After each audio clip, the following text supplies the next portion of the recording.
Tisztelt Európa! Mint ahogy azt az európai csúcsvezetők a napokban többször megerősítették, a magyar soros elnökség magabiztosan és eredményesen látta el feladatát.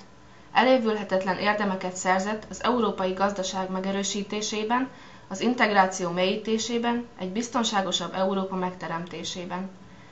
Az elnökség kitartó munkájának eredményeként számos fontos területen történtek jelentős előrelépések. Sikeresnek bizonyult a tagállamok közötti költségvetési koordináció, és elindult az első Európa szintű roma keretstratégia, valamint a Duna stratégia. Fontos lépések történtek a Nyugat-Balkán integrációjának területén és egy egységes és integrált európai energiapiac megalkotása felé.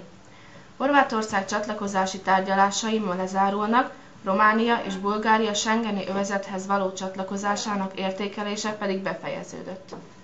Mindezen eredményekkel Magyarország megvalósította célkitűzéseit és rendkívüli módon hozzájárult Európa megerősítéséhez. Ez az elnökség ma fejeződik be, Magyarország pedig büszke lehet az elvégzett munkára. Kívánjuk, hogy a lengyelek folytassák a megkezdett utat, hiszen a világnak szüksége van egy erős Európára.